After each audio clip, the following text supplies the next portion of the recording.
It was a quiet Thursday afternoon in Willow Creek, a small American town where everyone seemed to know everyone. The sun filtered through the wide glass windows of Baker's Market, the only family-run grocery store on Main Street. The automatic doors hissed open and closed as customers came in and out, pushing carts filled with bread, milk, and fresh produce. Behind the register stood Emily Parker, a young woman in her late 20s. She was about 7 months pregnant, her belly showing clearly under her plain blue work uniform. Strands of her light brown hair had slipped out of her ponytail, brushing against her cheeks as she scanned barcodes with practiced precision. Her voice was gentle, warm, and polite, the kind of tone that made even the dull task of paying for groceries feel a little brighter. "Good afternoon, Mr. Sanders," she said cheerfully, handing a bag of apples to an elderly man. "Don't forget, these are on sale today, 2 for 1. The old man grinned. "Always looking out for me, huh, Emily? You'll make a wonderful mom." Emily smiled, hiding the exhaustion in her eyes. "Just doing my job." As the man left, she rubbed her lower back discreetly.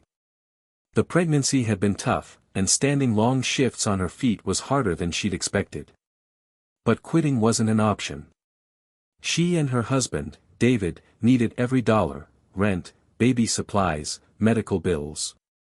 She had promised herself she would keep working as long as she safely could. The line moved forward, and the next customer approached. At first glance, he stood out from the crowd, a tall man in an expensive tailored suit, polished shoes that gleamed under the store's fluorescent lights, and a gold watch that caught the overhead glare. He carried himself with the air of someone who was used to being respected, or at least never questioned.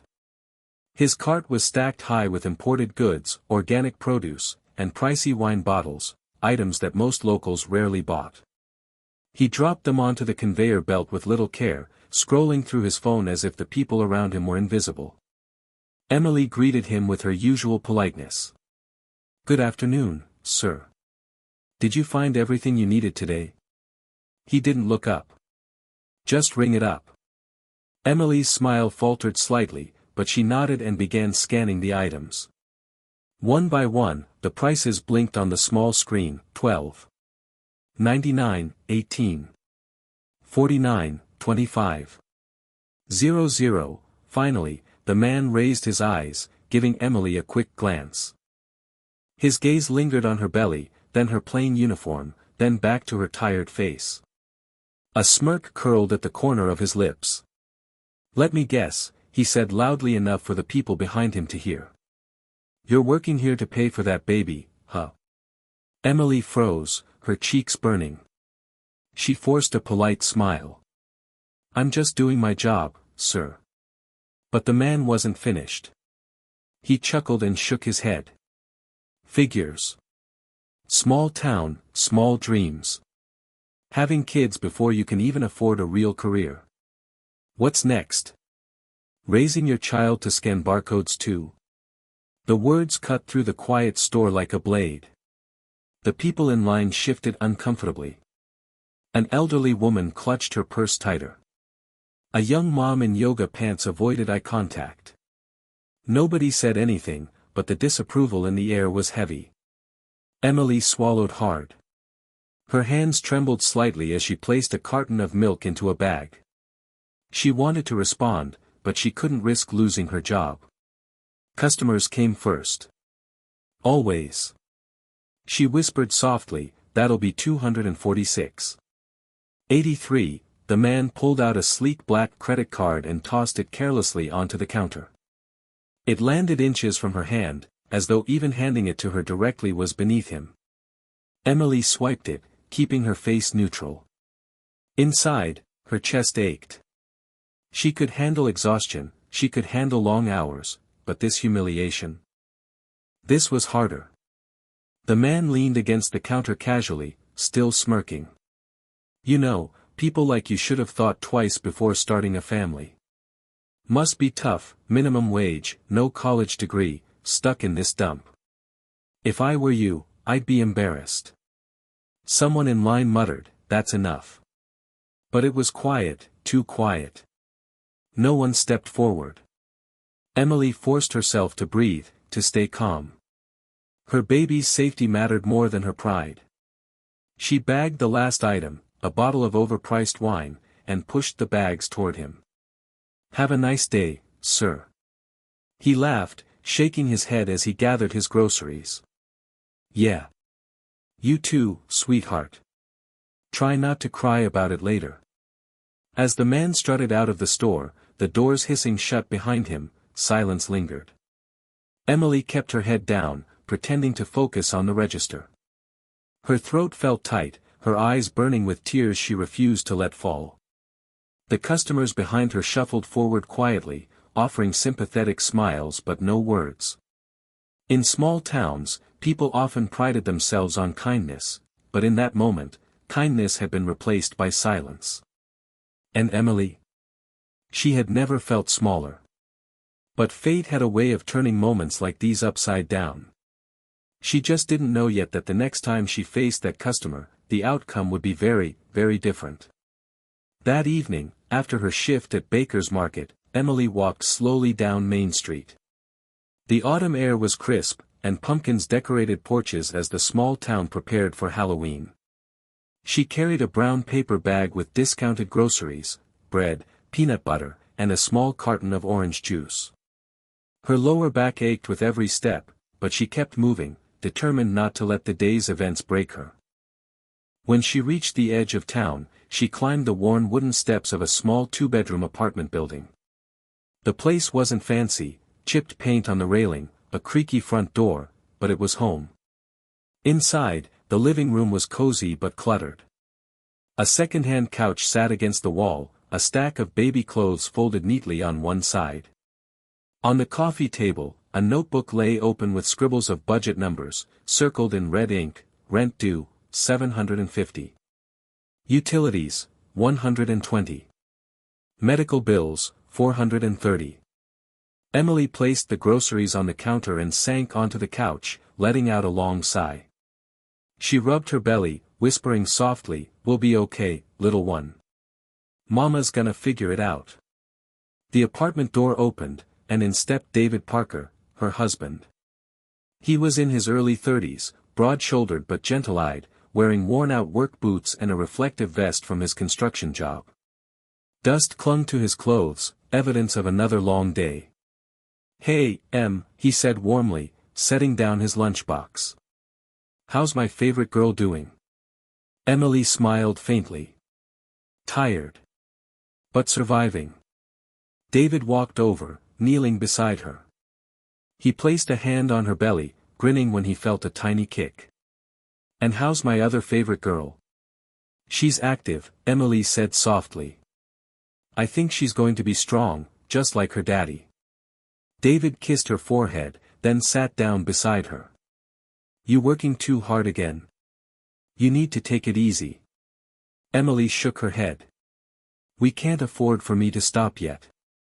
The bills keep stacking up. I want to make sure we have enough before the baby comes." David leaned back, his expression serious. "Emily, I don't want you pushing yourself until you collapse. We'll figure it out. I'll take extra shifts." She looked at him, her eyes filling with tears. I hate feeling like I can't provide enough. I want our daughter to have a better life than this." David reached over, taking her hand. "She will. Because she'll have us. Money comes and goes, but love? That's forever. She's going to grow up knowing her parents worked hard and never gave up." Emily squeezed his hand, comforted by his words. Yet deep inside, the memory of that rude customer's cruel remarks replayed in her mind. She hadn't told David yet, she didn't want to upset him, but the sting was still there. Later that night, Emily sat at the small kitchen table with her notebook, adding up numbers. She flipped through a few brochures, local community college programs, nursing classes, even a flyer about online certifications. "I could go back to school," she whispered to herself. "Not now, but maybe later. A degree could change everything." She imagined herself in scrubs, working in a hospital, providing stability for her family. It was a dream, fragile but alive. In the corner of the room, the old TV played softly, a local news story about rising medical costs in rural America. Emily half listened, nodding unconsciously. It felt like they were talking about her life. The next morning, Emily woke up early. David had already left for work, his lunch packed in a brown paper bag with her handwriting scrawled on it, "Love you, be safe." She made herself a cup of coffee, sitting by the window as the town slowly came to life. School buses rumbled down the street, kids with backpacks hurrying along sidewalks. Neighbors walked their dogs, waving to each other. Emily smiled faintly. She loved the sense of community here, the familiarity. And yet, she couldn't ignore the gnawing fear, would this town ever let her grow beyond survival? Her phone buzzed with a text from her mother, who lived 3 states away. "How are you feeling, sweetheart? Do you need anything for the baby?" Emily typed back quickly, "We're okay, Mom. Don't worry." She didn't want her mother to know how tight things were. Pride kept her from admitting the truth. Later that week, Emily visited a thrift store downtown, searching for baby clothes. The bell above the door jingled as she stepped inside, greeted by racks of donated items. She carefully chose a few onesies and a tiny blanket, all for under $10. As she checked out, the volunteer cashier, an older woman with kind eyes, smiled. "You're going to be a wonderful mother, dear. You can tell already." Emily's throat tightened. She managed a smile and said, "Thank you." That night, she folded the new baby clothes neatly, placing them in a cardboard box labeled, "For Baby Parker." She sat back, imagining her daughter's tiny hands and feet, her laughter filling the apartment. It gave her strength. But despite her determination, the struggles were real. Some nights, Emily skipped dinner just to make sure David had enough to eat after his long shifts. Other nights, she lay awake, worrying about hospital bills and wondering if they'd ever be able to buy a house. Still, she carried herself with grace. At work, she greeted every customer with kindness, no matter how tired she was. She believed, or at least tried to believe, that her efforts would pay off one day. One evening, after closing her register, Emily sat outside the store waiting for David to pick her up. The streetlights glowed softly, and the air smelled faintly of fallen leaves. She overheard 2 high school girls walking by, laughing about college applications and future plans. For a moment, Emily felt a pang of regret. She had dreamed of college once, too, maybe becoming a teacher, maybe traveling. But life had taken a different path. Still, when she placed a hand on her belly, she reminded herself, "This is my purpose now. My dream is her future." And with that thought, her tiredness eased, replaced by quiet strength. She didn't know what tomorrow would bring, but one thing was certain: no amount of arrogance or cruelty from strangers could break the love she carried for her unborn child, or the resilience she and David shared together. The man in the expensive suit was named Richard Collins. Around town, most people only knew him as the real estate guy with money. He drove a shiny black Mercedes, lived in one of the largest homes in Willow Creek's upscale neighborhood, and was rarely seen without his designer watch and polished shoes. On the outside, Richard looked like he had everything: wealth, influence, and the kind of confidence that came with knowing he could buy almost anything he wanted. But behind the tall gates of his immaculate 2-story home, the story was different. That evening, Richard returned home from Baker's Market, setting his grocery bags down on a marble countertop in a kitchen that looked more like a showroom than a place where meals were made.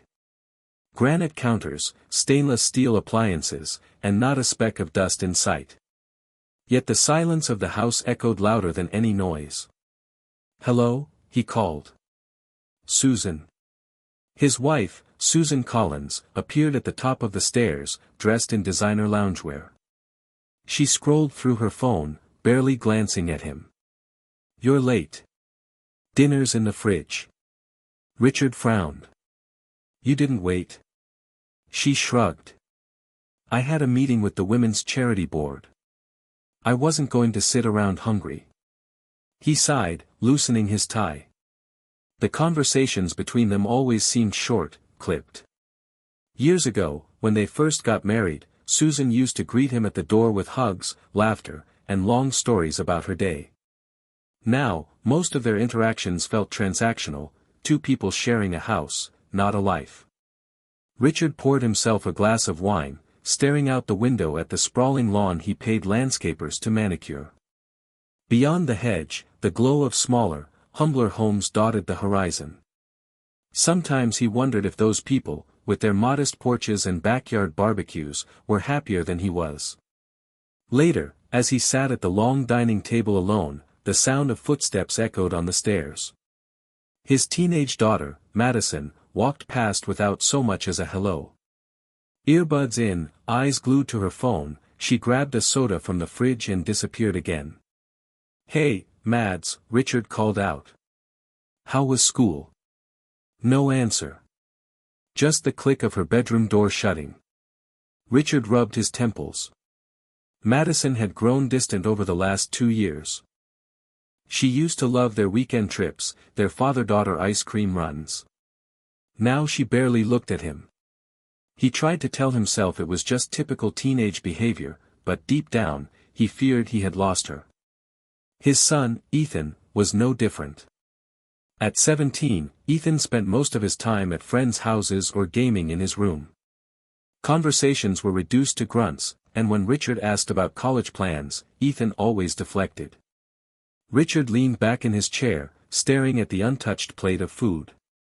The irony wasn't lost on him. He had mocked that pregnant cashier for having kids too soon, yet here he was, wealthy, educated, and still failing as a parent. His phone buzzed with a message from his business partner, reminder, meeting tomorrow with the investors. Don't be late. Work was the one place where Richard still felt in control. He had built his real estate empire from scratch, flipping houses, buying properties, and turning profits. People respected him in the office. He was sharp, decisive, and feared by competitors. But respect in business was not the same as respect at home. Later that night, lying awake in his king-sized bed, Richard thought about the encounter at Baker's Market. He remembered the young cashier's tired eyes, the way she swallowed her pride as he mocked her. At the time, it had made him feel powerful, superior. But now, in the stillness of his empty room, the memory didn't bring satisfaction. Instead, it brought an uncomfortable pang, the kind of ache you feel when you've crossed a line but refuse to admit it. He justified it to himself, she's just a cashier. People need to toughen up. Life isn't fair. If she wanted better, she should have made better choices. And yet, something about the way she held herself, even under his insults, unsettled him. There was quiet strength in her silence. The next morning, Richard dressed in another expensive suit and drove his Mercedes through town. As he stopped at a red light, he noticed a family walking on the sidewalk, a young couple pushing a stroller, laughing with each other. They wore simple clothes, nothing flashy, but the happiness on their faces was undeniable. Richard tightened his grip on the steering wheel. He couldn't remember the last time he'd laughed like that with Susan or the kids. At his office downtown, Richard sat through back-to-back meetings. His assistant praised his deal-making skills, his partners shook his hand firmly, and clients smiled nervously in his presence. Outwardly, he was successful. But in the small pauses between conversations, Richard caught glimpses of his own reflection in the glass walls, a man who had everything except peace. When he returned home that night, Susan was already asleep in the guest room, claiming she needed space. Madison and Ethan were both locked away in their own worlds. Richard sat alone again at the marble counter, eating reheated leftovers. The house was silent, cold, and hollow. For the first time in a long time, he admitted to himself, maybe wealth hadn't given him what he thought it would. Maybe the life he mocked, a small apartment, a working-class struggle, a couple holding on to love, carried more happiness than the mansion he lived in. Still, his pride wouldn't let him admit that out loud. So he poured another glass of wine, told himself he was fine, and carried on. But deep down, Richard Collins knew something was missing. And sooner than he realized, the lesson he had unknowingly mocked would come crashing into his world in a way that would shake him to his core. It was a chilly Saturday morning at Baker's Market. The store was busier than usual, families stocking up for the weekend, kids running down aisles, and the faint smell of fresh bread drifting from the bakery section. Emily had just clocked in, tying her apron neatly and smoothing her uniform. Her back ached, but she told herself, just get through the shift. One day closer to meeting my little girl. She smiled at the first few customers, a young couple buying pancake mix, an elderly woman purchasing flowers. But as the line grew longer, her heart sank. Standing near the frozen foods with a cart piled high was a figure she recognized instantly, Richard Collins. Her stomach tightened. Not him again. Richard pushed his cart confidently to her register, his phone pressed against his ear as he barked instructions at someone on the other end. "I don't care what the inspector says," he snapped. "We're not delaying the project. You tell them the client wants it done my way." He tossed a pack of organic blueberries onto the conveyor belt, not even glancing at Emily. She forced herself to breathe steadily and greeted him anyway. "Good morning, sir."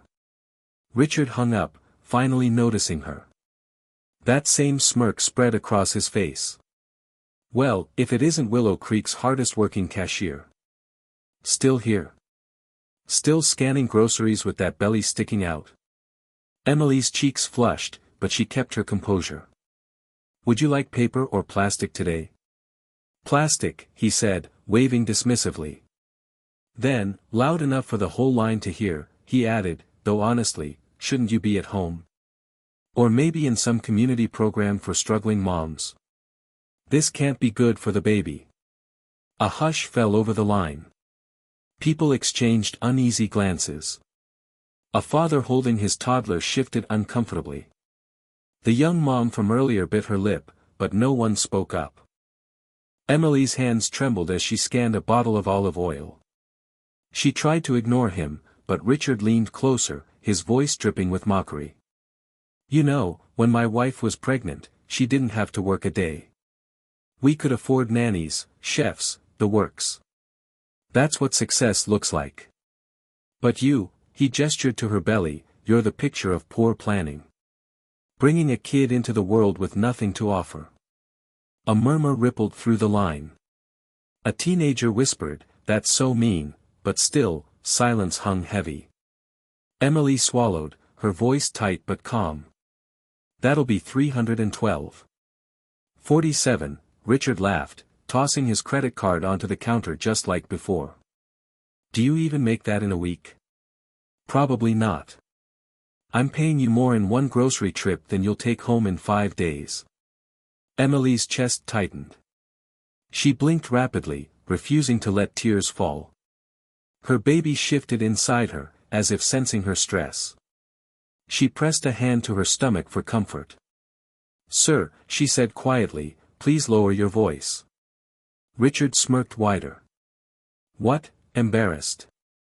You should be. Honestly, people like you drag this whole town down. Small paychecks, small dreams. Probably hoping the government will step in and save you." Someone in the line finally muttered, "That's enough." But Richard ignored it. Emily's face burned with humiliation. She wanted to scream, to tell him he was wrong, that her family had love and dignity money could never buy. But her training echoed in her head, "Don't argue with customers. Stay professional." She bagged his groceries as quickly as possible, her hands shaking. By now, the crowd had grown restless. A middle-aged teacher whispered to her friend, "I can't believe no one's saying anything." The young mother shifted her toddler to her hip, glaring at Richard but staying quiet. Richard, sensing the discomfort, seemed to enjoy the attention. He raised his voice deliberately. "Here's a little advice, sweetheart, stop wasting your time in this dead-end job. Of course, it's not like you have options. Look at you. Pregnant, uneducated, stuck in a town where success means bagging groceries with a fake smile." A woman in line gasped. Emily's throat closed. She could feel her baby kicking harder, her stress boiling inside. She whispered to herself, "Hold it together. Just get through this shift." Richard leaned forward one last time, his tone cruel but calm. "You're the kind of person my kids will grow up to laugh at. Just remember that." The store had gone completely silent. Even the beeping of the scanner seemed muted. Emily's vision blurred with unshed tears, but she forced herself to push his bags across the counter. "There you go, sir," she said, her voice trembling but steady. "Have a good day." Richard chuckled, grabbing the bags. "Oh, I will. I always do." He turned, striding toward the exit with his head held high, as though he had won some invisible battle. The automatic doors opened with a hiss, letting in a gust of cold air. But before he reached the parking lot, a new voice cut through the silence. "Is there a problem here?" Heads turned. The air shifted instantly. Standing near the entrance, still in his dusty construction boots and reflective vest, was David Parker, Emily's husband. His presence was calm, solid, and commanding all at once. Emily's heart leapt. Relief and fear collided inside her.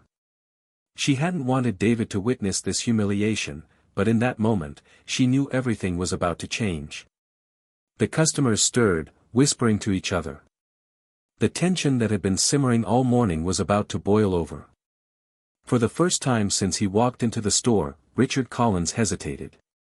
And in that hesitation, the balance of power began to shift.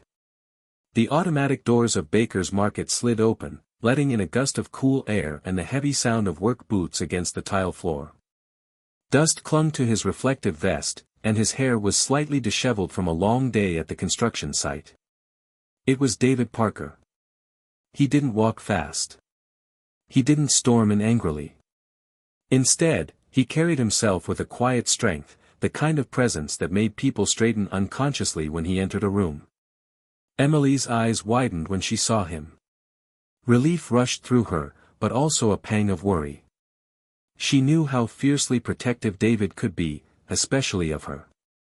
David's eyes flicked from Emily's trembling hands to the arrogant man standing at her counter, bags in hand, smirk still lingering. In an instant, David understood. He set his jaw, his expression calm but unyielding. "Is there a problem here?" David asked, his voice low and steady. The entire line turned toward him. Whispers rippled through the customers. "That's her husband, he looks serious." Richard Collins, caught mid-step, turned and let out a scoff. "And who might you be?" "Her rescuer." David didn't flinch. He walked slowly toward the register, his boots echoing with each step. He stopped right beside Emily, placing a gentle hand on her shoulder. She exhaled shakily, leaning into his quiet reassurance. "I'm her husband," David said, his tone even. "And I'd like to know why you think it's acceptable to humiliate a woman who's just doing her job." Richard laughed loudly, trying to mask the flicker of unease that crossed his face. "Humiliate? Please. I was giving her some advice. Maybe if she made better choices, she wouldn't be stuck behind a register." David tilted his head slightly, studying him. His voice remained calm, but the weight behind his words silenced the entire store. "You call that advice? Tearing someone down in front of strangers? Mocking a pregnant woman who's working on her feet all day just to provide for her family?" Richard smirked, though his grip on the grocery bags tightened. "Listen, buddy. People like me, successful people, we tell it like it is. If she can't handle the truth, maybe she shouldn't be here." Emily's heart pounded. She expected David to lash out, to lose his temper. But instead, he did something far more disarming. He smiled. A small, calm smile. "The truth?" David repeated. "No, what you gave her wasn't truth. It was cruelty. And the funny thing about cruelty is that it doesn't make you strong. It only shows how weak you really are." The customers murmured, nodding slightly. Even the young mother from earlier whispered, "Wow," Richard's face reddened. "Watch yourself. Do you know who I am?" David stepped closer, his voice still steady, almost gentle, but firm as steel. "No. And honestly, it doesn't matter.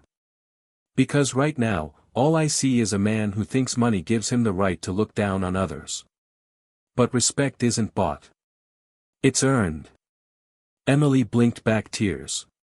For the first time that day, she felt the sting of humiliation ease. Richard tried to laugh it off. "You think working minimum wage is something to be proud of?" David's eyes never wavered.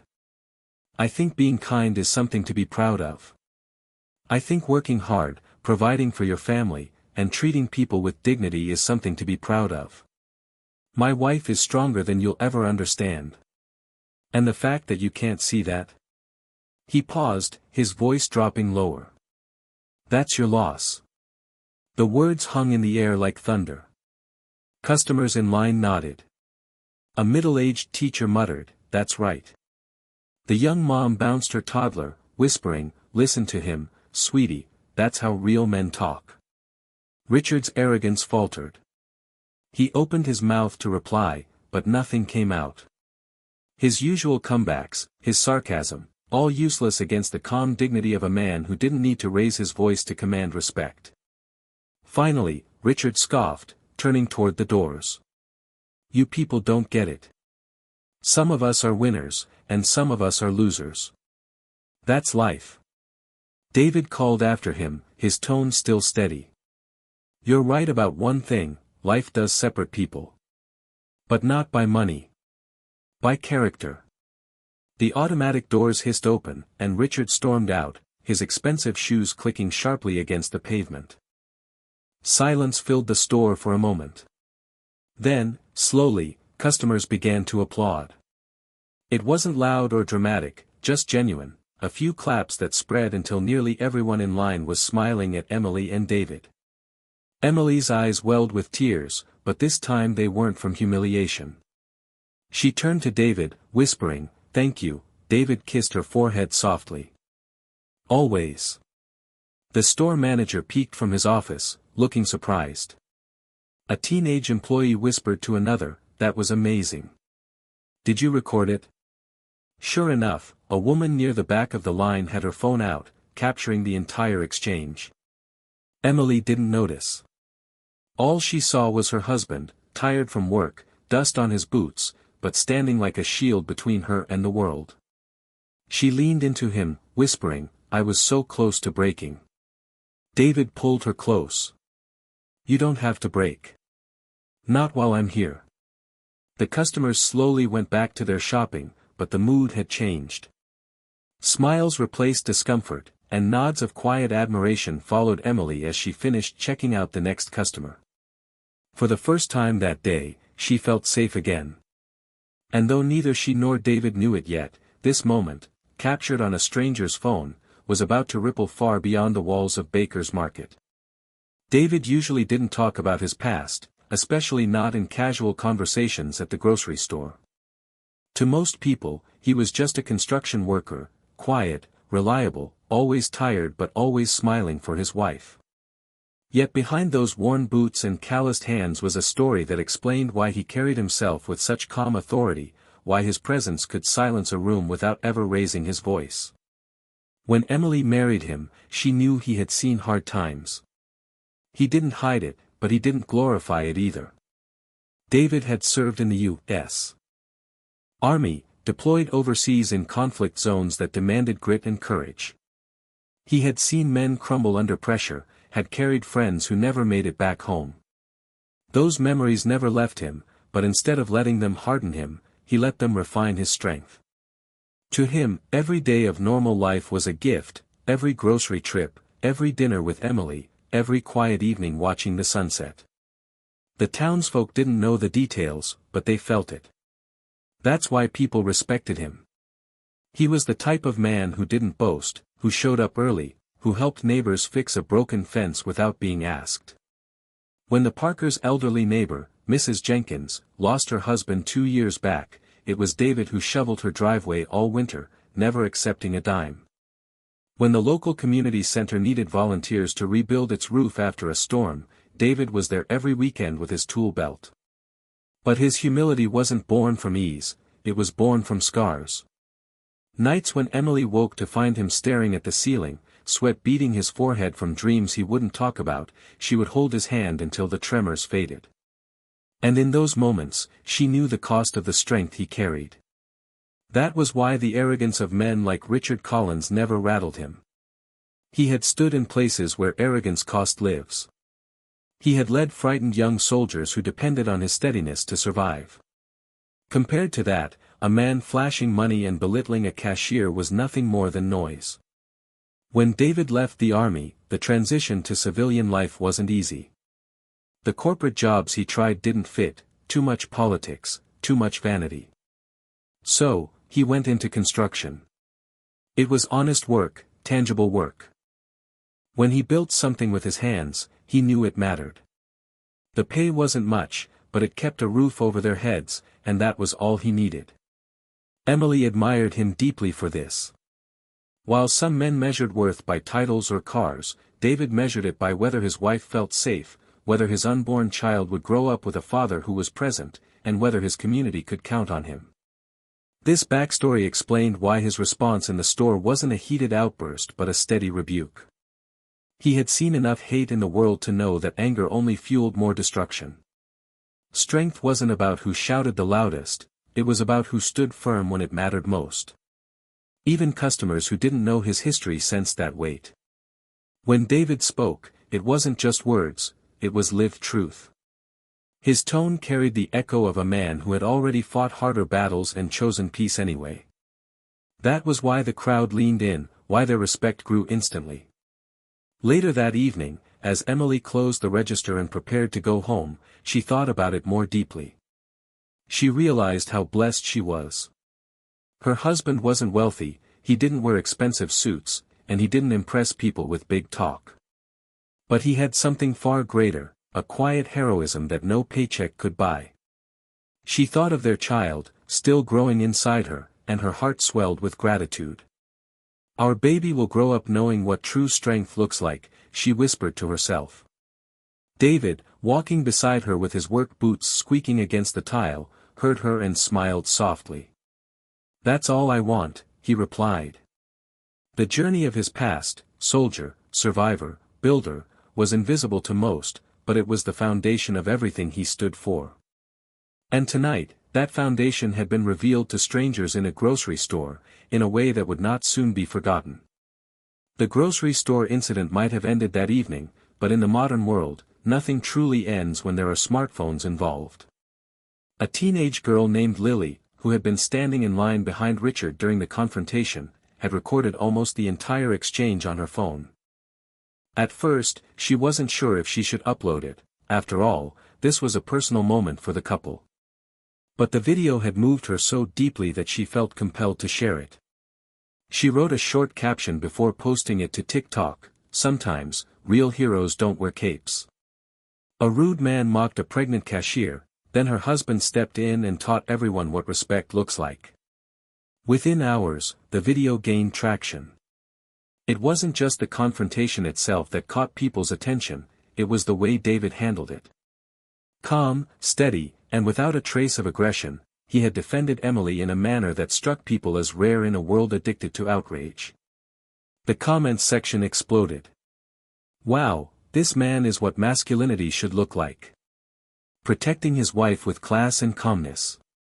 Respect. This cashier's husband deserves a medal. God bless this family. Their baby is already lucky." By morning, the clip had spread beyond TikTok. Twitter, Facebook, and Instagram Reels were flooded with reposts. Local news stations picked up the story, running segments titled, "Veteran Husband Stands Up for Pregnant Wife Against Arrogant Customer." It wasn't just another viral clip, it became a cultural conversation about values, respect, and the everyday heroes living quietly among us. Meanwhile, Richard Collins found himself at the center of unwanted attention.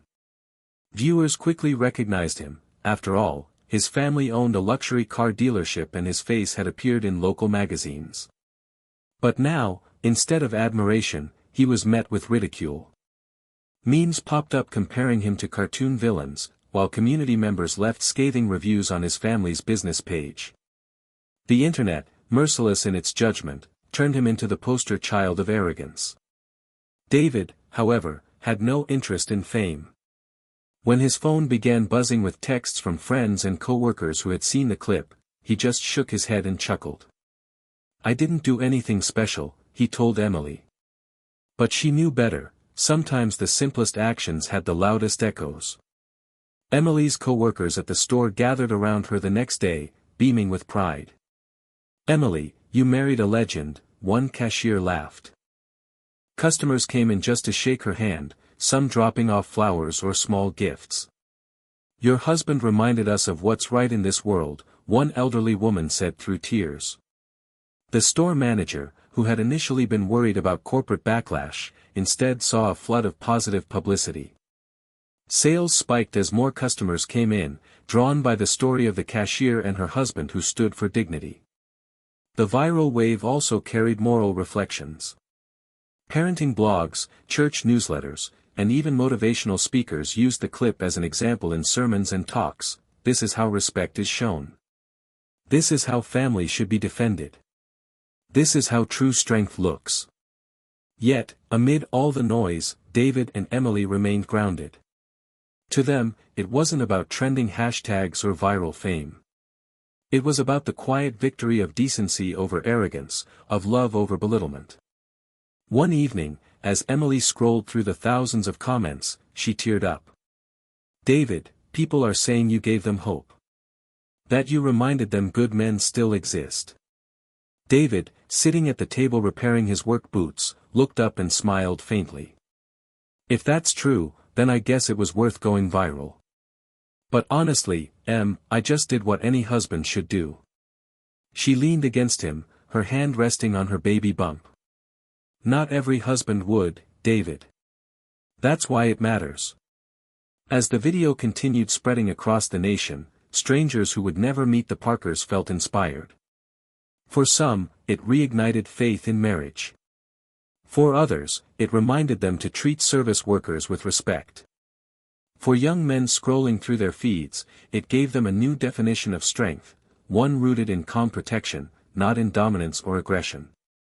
The viral moment had become more than entertainment. It had become a lesson, a story retold in classrooms, churches, and homes across America. And while David never sought that spotlight, he unknowingly carried it with grace. Richard Collins had always believed that money insulated him from consequences. Growing up in privilege, he was the son of a wealthy businessman who owned one of the largest luxury car dealerships in the state. Richard carried himself with a smug confidence, assuming that people admired him, or at the very least, feared him, because of his family's influence. But the viral video changed everything. Within days, the internet tore through his carefully curated image. News outlets ran side-by-side comparisons of his boastful Instagram posts with the clip of him belittling a pregnant cashier. Commentators pointed out the sharp contrast. Here was a man flaunting Bentleys and champagne dinners, yet unable to show basic decency to someone simply doing her job. Online forums labeled him, the face of arrogance in America. The backlash didn't just live online. It seeped into Richard's everyday life. When he stopped by the local coffee shop, whispers followed him. The barista, who once greeted him with forced politeness, now served him curtly. At the golf club, where he had always enjoyed attention, members gave him cold stares. Even his father, Charles Collins, was furious, not because of the cruelty Richard had shown, but because of the bad publicity. "Do you realize what you've done to this family's name?" Charles roared in his office, slamming a newspaper on the desk. The headline read, entitled "Heir Humiliates Pregnant Cashier, Husband's Response Goes Viral." You didn't just embarrass yourself, you embarrassed the business. Customers are canceling orders. People are calling us crooks. You've tarnished everything I built. Richard tried to brush it off. "Dad, it's just the internet." People forget things in a week. But his father's scowl deepened. No, son. This isn't going away. You've become a symbol. And symbols don't disappear overnight. The dealership's phone lines were flooded with complaints. Google reviews plummeted, many referencing the viral video. If this is how the owner's family treats working women, I'll never buy from them, one review said. Potential clients canceled test drives, unwilling to be associated with the Collins name. Salesmen, who once bragged about their connections, now avoided mentioning Richard at all. At night, Richard sat alone in his luxury apartment, scrolling through thousands of hateful comments. Memes mocked his smirk, his expensive watch, his designer shoes, all turned into punchlines for a nation hungry for justice. For the first time in his life, Richard felt powerless. Money couldn't erase shame. Status couldn't silence mockery. And arrogance couldn't buy respect. Meanwhile, Emily and David, the very people he had tried to demean, became the picture of grace in the media. Interviews showed them speaking calmly, expressing no hatred toward Richard, only disappointment. Emily's words struck a chord across America: everyone deserves respect, no matter their job or position. I just hope this reminds people to choose kindness. Richard replayed her interview late one night, anger mixing with something unfamiliar, guilt. He hated the way she appeared stronger than him, despite her modest life. He hated the way the world admired David, the veteran who defended his wife, while mocking him, the man with every material advantage. But more than anything, he hated the gnawing realization that he had been wrong. The consequences only grew heavier. An invitation to a high-profile charity gala was rescinded. Old friends stopped answering his calls, unwilling to be seen with him.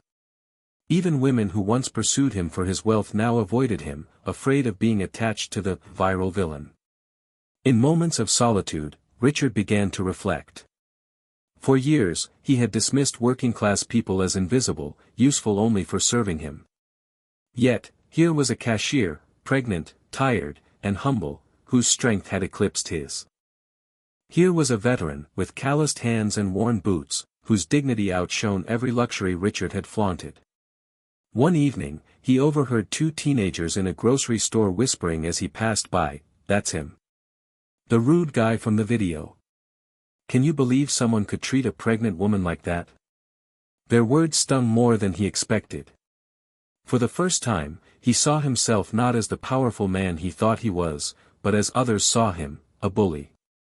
His arrogance had cost him his reputation, his respect, and even his sense of self. It was a steep fall, one he never anticipated. And though Richard tried to mask it with bravado, deep down he knew this wasn't just a public relations crisis. It was a moral reckoning.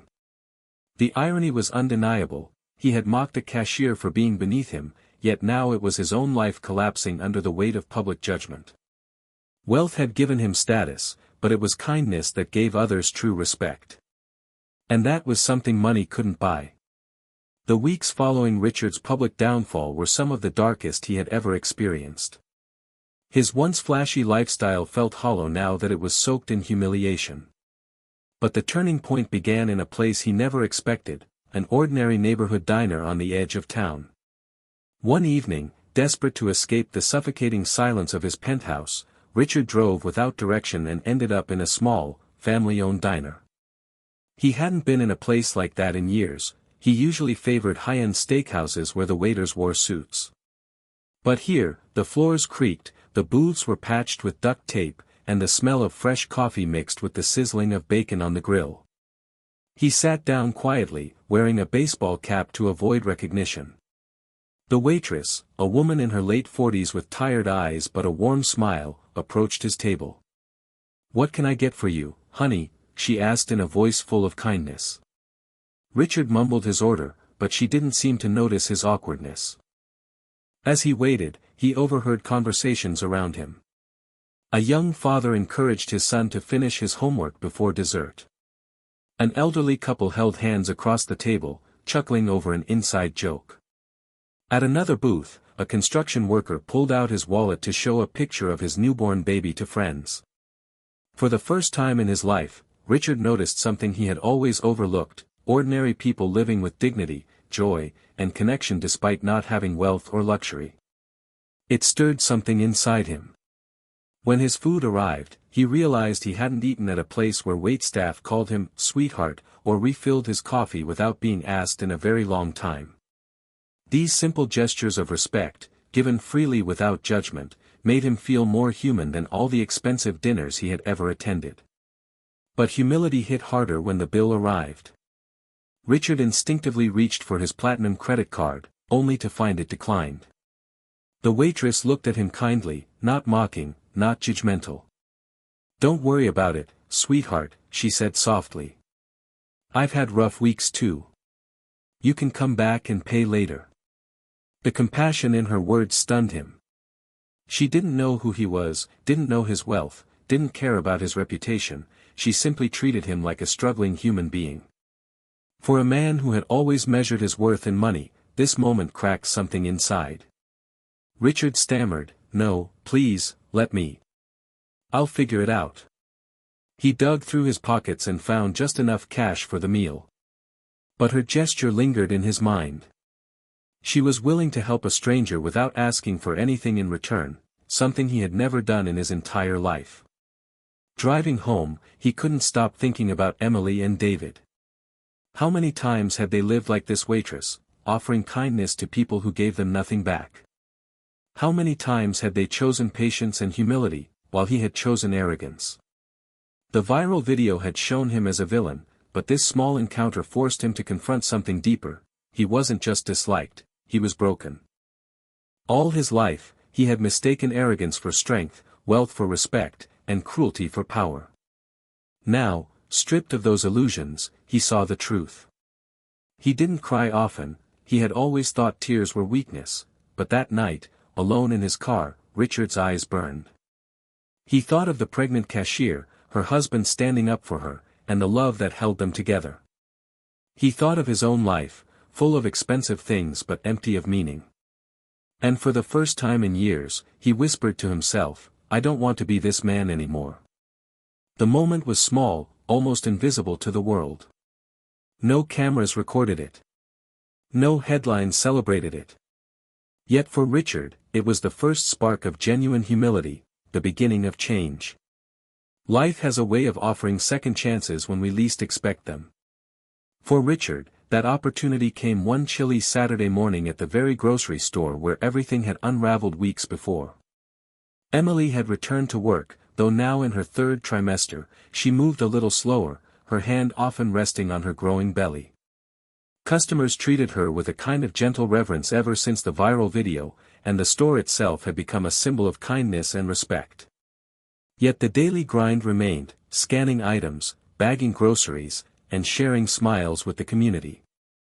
That morning, the store hosted a small, customer appreciation day, with free coffee, donuts, and balloons for kids. Families filled the aisles, and the atmosphere was light. David had dropped Emily off and promised to return later to pick her up. Everything seemed ordinary until Richard walked through the automatic doors. The moment he stepped inside, a hush fell over the room. People recognized him instantly, the arrogant customer from the video that had swept across America. A few whispers rippled through the crowd. Parents pulled their children closer, workers stiffened, and even Emily froze, her heart pounding. But Richard didn't stride in with his usual arrogance. His shoulders were slouched, his expensive clothes replaced with something modest, just jeans and a plain jacket. He looked like a man carrying weight heavier than pride. In his hand, he held a small envelope. He approached Emily's register, and the crowd seemed to hold its breath. Emily braced herself, uncertain whether he had come to stir more trouble. But Richard's voice was different this time, quiet, almost trembling. "Emily. I don't expect forgiveness," he began, his words halting. "I came here today to apologize. I was cruel, and I mocked you when you deserved kindness. I was blinded by arrogance. And then, your husband reminded me what real strength looks like." The store remained silent. Even the beeping of scanners seemed to pause. Emily blinked, shocked. Richard continued, placing the envelope on the counter. "This is for your child," he said. "It isn't to erase what I did, it can't. But I want to help in some way. I've spent years using my money to make myself feel powerful. Maybe it's time I use it to do something good." Emily's throat tightened. Inside the envelope was a check, not just a token amount, but enough to cover hospital bills and more. Her hands trembled as she held it. Before she could respond, David walked in, carrying a box of supplies. He immediately noticed the tension and stepped closer to his wife protectively. When his eyes landed on Richard, his jaw tightened. But Richard didn't flinch. He turned toward David, his voice still steady but humble. "Sir, you don't know me beyond my worst moment. But you showed me something that day, something I'll never forget. You defended your wife with dignity and calmness. I want to thank you for teaching me a lesson I couldn't learn on my own." David studied him for a long moment. The crowd waited, some expecting a confrontation. But instead, David simply nodded. "Change is hard," he said. "But if you mean what you say, then let your actions speak louder than your words." It wasn't forgiveness, not yet, but it was a door left open. And for Richard, that meant more than applause or approval. It meant a chance to rebuild. The customers in the store, many of whom had judged Richard harshly, now saw something they hadn't expected: humility. Some even softened, whispering that maybe people really could change. Emily, her eyes damp, finally spoke. "Richard, thank you. I accept your apology. And I hope this isn't just about money. I hope it's about you becoming a better man, for yourself, not just for us." Richard nodded, swallowing hard. "It is." For the first time in his adult life, he left a room not as the most powerful man, but as the most humbled. And strangely, that felt like freedom. In the weeks that followed Richard's apology, the ripple effects of the grocery store incident continued to shape the small town of Willow Creek. Emily and David returned to their normal routine, but nothing felt ordinary anymore. The store, once just a place to buy groceries, had become a symbol of respect, humility, and community values. Emily's co-workers, once intimidated by demanding customers and office politics, now felt inspired by her composure and her husband's calm defense. They shared stories of the viral incident at staff meetings, using it as a reminder of how dignity and patience could change the course of a moment. New employees, especially younger cashiers, were encouraged to treat every customer with kindness while standing firm in their self-respect. David, meanwhile, quietly continued his work in construction. He didn't seek recognition or headlines, but the town began to notice him in new ways. Neighbors greeted him warmly, children waved enthusiastically, and community leaders sought his advice on local projects. People realized that his heroism wasn't just a single viral moment, it was a reflection of a lifetime of integrity and quiet strength. Emily, now entering the last months of her pregnancy, felt a profound sense of security. The viral video had been a storm, but it had also reinforced her trust in David and their family. She thought often about the lessons their child would learn, that courage wasn't always loud, that standing up for loved ones could be gentle yet powerful, and that true respect was earned, not demanded. Richard's life, too, had transformed. No longer the arrogant businessman, he began volunteering at local charities, starting with community programs that helped expectant mothers and young families. He often met Emily and David in public events, always polite and humble, never seeking attention. His efforts were slow and sometimes awkward, but the town began to see a man genuinely trying to make amends. Even small gestures, helping at a food drive, attending a parenting workshop, or offering mentorship to young men, carried the weight of someone learning from past mistakes. The story of the grocery store spread beyond social media. Local newspapers ran feature stories about the Parkers' ordinary life becoming extraordinary through acts of kindness and integrity. Schools used the incident as a case study in civics classes, teaching students about empathy, respect, and how one act of courage could inspire many. Church groups discussed it in sermons, emphasizing the importance of standing up for others without hatred. At home, Emily and David often reflected on how the ordeal had strengthened their bond. They spent quiet evenings planning for their baby, discussing values they wanted to instill, and remembering the public lesson of humility they had witnessed in Richard. The experience had reminded them that family was a shield, community was a support, and kindness was a legacy worth leaving. The town of Willow Creek, once a backdrop to ordinary lives, now carried a story of hope and moral clarity. People smiled at Emily when she passed by the store, nodded at David during construction projects, and whispered the story of how a rude customer had been humbled by the strength of love and integrity. It wasn't about fame or wealth, it was about what truly mattered: respect, courage, and the quiet power of doing what's right. By the time Emily gave birth to their healthy baby girl, the community felt connected in a subtle, unspoken way. The Parkers' journey had inspired others to reflect on their own actions, to value empathy over arrogance, and to recognize the strength in protecting what they loved most. The small town, the grocery store, and even Richard's transformation became threads in a larger tapestry of hope, humility, and emotional growth. As the sun set over Willow Creek, painting the sky in warm shades of orange and pink, the town reflected quietly on the events that had unfolded over the past few weeks. The viral video, the confrontation, the public and private reckonings, it had all left a mark far beyond the walls of Baker's Market. For Emily and David, life had returned to a comforting rhythm, yet the lessons lingered, etched deeply into their hearts and minds. The first and most obvious lesson was about respect. It wasn't something earned through wealth, status, or intimidation, it came from the way people treated one another, particularly in moments when no one was watching. Emily, once hesitant to confront rude customers, now carried herself with quiet confidence, knowing she deserved dignity and support. David's calm intervention had shown everyone that defending loved ones with integrity could be far more powerful than aggression or theatrics. Second, the story highlighted the importance of family bonds.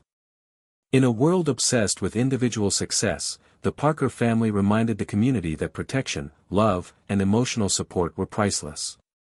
David's presence wasn't about dominance, it was about partnership, commitment, and a steady hand in times of vulnerability. Emily realized, more than ever, that their child would grow up seeing real strength not in shouting or boasting, but in acts of kindness and unwavering support. The town also witnessed the profound power of humility and personal growth. Richard Collins' journey from arrogance to self-reflection served as a public moral compass. People discussed how even those who seem irredeemable could change when confronted with their flaws and given a chance to act with compassion. It was a story that didn't demonize him, but rather illustrated the transformative effect of humility. Community spirit emerged as another central theme. From neighbors applauding David's actions to customers leaving flowers for Emily, Willow Creek became more than a collection of homes, it became a living example of how kindness and moral courage could ripple outward. The town's collective consciousness had been awakened to the fact that small actions, even a calm word or a supportive gesture, could create lasting positive change. The Parkers themselves felt a renewed sense of purpose. They became quietly active in mentoring programs, local charities, and community events.